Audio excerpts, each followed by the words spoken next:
Hello. आज 4 तारीख 12वां महीना 2021 नीलकंठ स्थान डॉक्टर भीमराव रामजी अम्बेडकर विद्यालय खंद्रा पोस्ट खंद्रा भाया उखरा 713363 बीडीओ ऑफिस और police station Andal sub divisional office Durgapur district Paschim Bardhaman West Bengal near by lord Shiva temple Neelkanth स्थान। टुडे एजुकेशनल घुट्टी के तहत 4/12/2021 IAS CSE UPSC preliminary question paper 2021 जिसका सवाल नंबर 11 है, उसको कोशिश करते हैं।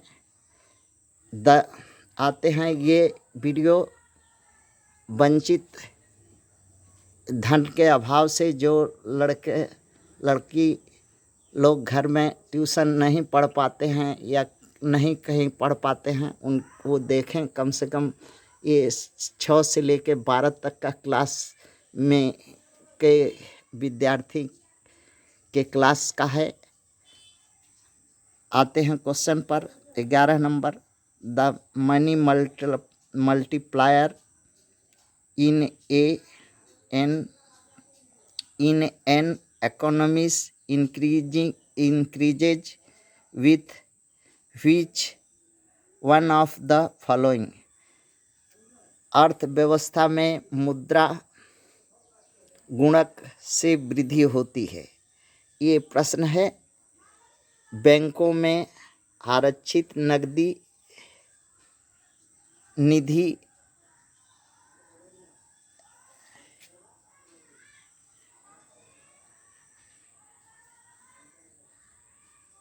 निधि अनुपात में वृद्धि। Increase in the cash reserve ratio in the bank. बैंकों के संविधिक चल निधि अनुपात में वृद्धि। Increase in the statutory liquidity ratio in the banks. C में है लोगों की बैंकिंग आदतों में वृद्धि। Increase in the banking habits of people. देश की जनसंख्या में वृद्धि। Increase in the population of country.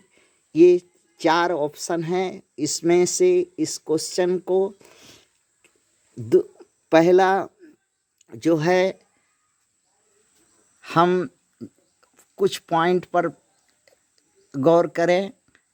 Generate GDP, ये एक शब्द यहाँ से इस पर विचार कर लें। जीडीपी का जनरेट किसके माध्यम से हो सकता है, इस क्वेश्चन का आंसर का बेस हो सकता है।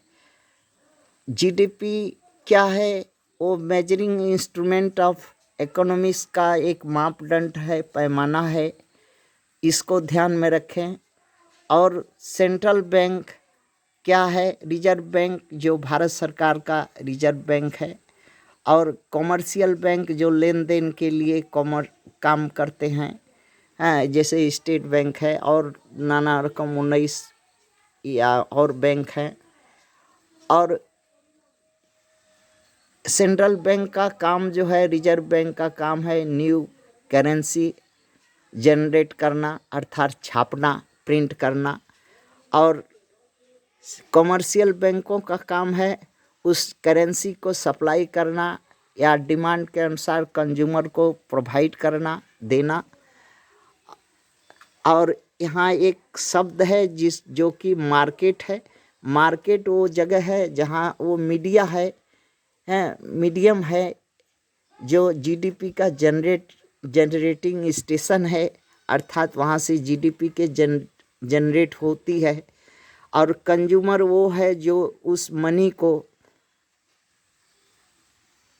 अपने हाथ में ले करके अपना आवश्यकता अनुसार मार्केट में हाँ खर्च करता है। इन सब पॉइंटों के आधार पर जो है हम कह सकते हैं कि जीडीपी का या इकोनॉमिक्स का इंक्रीज है या डिक्रीज है। तो यहाँ पहला है कि अगर सीआरआर रेशियो अर्थात कैश रिजर्व रेशियो अगर बैंक में बढ़ेगा, जिस भी बैंक में बढ़ेगा, उससे क्या होगा, कोई मार्केट पर इफेक्ट नहीं होगा। कंज्यूमर के हाथ में पैसा का कोई ये नहीं है, ताकि इकोनॉमिक्स तो तभी बढ़ेगी जब कंज्यूमर के हाथ में कंज्यूमर का आमदनी बढ़ेगी और वो पैसा उसके हाथ में होगा, वो बैंक में देगा, बैंक उसे दूसरे को देगा, तीसरे को देगा। इस तरह से जब तक होगा नहीं तब तक इकोनॉमिक्स का ग्रोथ या इकोनॉमिक्स का इंक्रीजिंग या डिक्रीजिंग संभव नहीं है। इसलिए पहला पॉइंट जो है, बैंक में जितना भी CRR ratio, cash ratio, reserve ratio जो भी बढ़े या घटे, इससे कोई इकोनॉमिक्स पर कोई इंक्रीजिंग का कोई फैक्टर नहीं होता। बढ़े घटे और इससे यदि बढ़ेगी तो जो है इकोनॉमिक्स का जो एक इंक्रीजिंग के जगह डिक्रीजिंग हो जाएगी। हाँ, इसलिए इस ऑप्शन को हम नाकाम करते हैं, गलत रखते हैं। दूसरा, बैंकों के संविधिक चल निधि अनुपात में वृद्धि। अगर मान लीजिए किसी बैंक में स्टैट्यूटरी लिक्विडिटी रेशियो बढ़ भी गई या घट भी गई, तो इकोनॉमिक्स के इंक्रीजिंग और इंक्रीजिंग में कोई रोल नहीं निभाएगी, बल्कि डिक्रीजिंग की तरफ जाएगी, इकोनॉमिक्स को डिक्रीज करेगी। इसलिए इसका भी हम कैंसिल करते हैं इस पॉइंट को।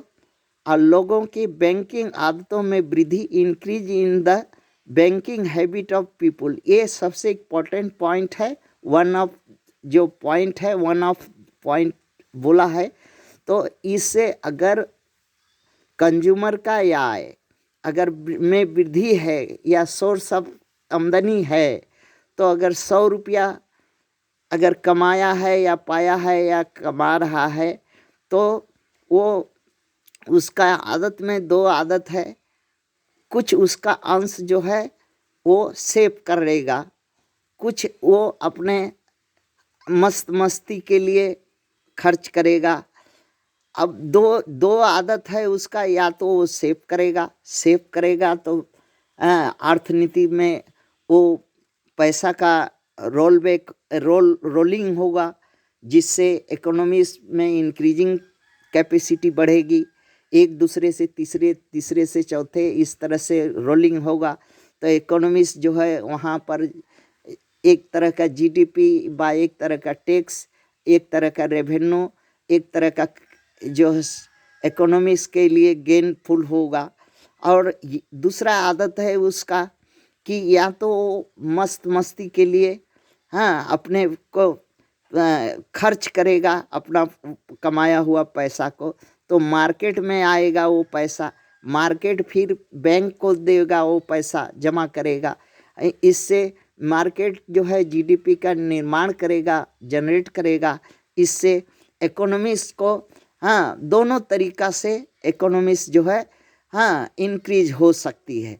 इसलिए लोगों को बैंकिंग आदतों में वृद्धि करने का ही एक अच्छा विकल्प और अच्छा रास्ता दिखाई दे रहा है, इकोनॉमिक्स को इंक्रीज करने का माध्यम हो सकता है। इससे जो है अब सरकार या जो देश के नीति निर्धारक हैं, वो इस तरफ पर विचार करें ताकि जनता को कैशलेस सोसाइटी के तरफ ले जाए।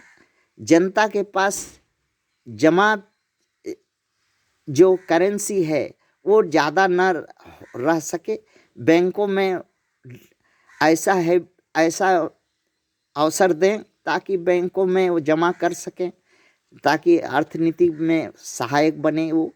और बेफजूली खर्चा करके अगर करने वाले हैं तो मार्केट में खर्चा करेंगे, वो भी वो इकोनॉमिक्स के घूम फिर करके बैंक में वो पैसा आएगा।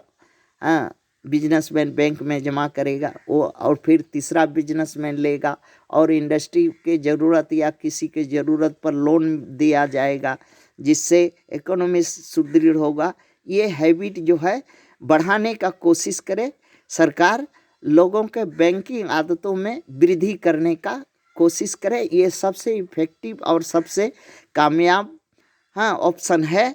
और इसका सबसे जो है ए, बी और डी जो है ये डिक्रीजिंग कैपेसिटी करेगी इकोनॉमिक्स के, क्योंकि जनसंख्या बेसी होगा।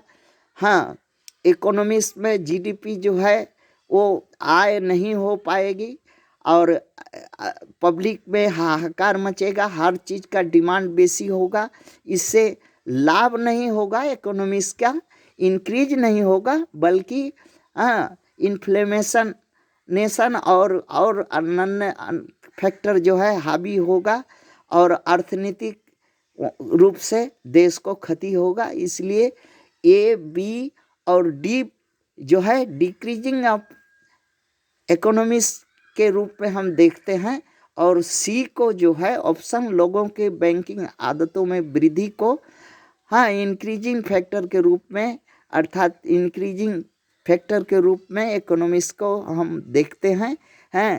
और इसमें यही बात हम लिखे हैं, और इसको पढ़ देते हैं। Money multiplier is inversely proportional to CRR, do not increase economies, also statutory money ratio same effect, but increasing in consumers in create if the 100 rupees income go to save at a bank expense or expense in market, both way increase in economies in bank deposit money roll another person or other purchasing goods from market, money comes back in bank. That condition generating factor of money multiplier in economies means that habit of going in bank increase directly increases in economies. So option C is correct in increasing of banking habit of people. इसी आधार पर, अर्थात दोनों आदतों से, अगर वो अपना 100 रुपया का कमाया हुआ पैसा अगर बैंक में जमा करता है तो उससे भी इकोनॉमिक्स में जीडीपी वगैरह, टैक्स वगैरह का, रेवेन्यू वगैरह का, या रुपया का मल्टीप्लायर हो सकता है मनी का। या अगर 100 रुपया वो नहीं जमा करके खर्च भी कर देता है, अगर उसके अंदर वो हैबिट है, आदत है, खर्चीला आदमी है, तो भी मार्केट में वो पैसा आएगा, और मार्केट फिर बैंक को करेगा, और फिर इकोनॉमिक्स रोल हो करके रोलिंग होने लगेगा। इस तरह से इंक्रीजिंग जो कैपेसिटी बढ़ेगी। ये इसलिए ऑप्शन सी राइट है। थैंक्स।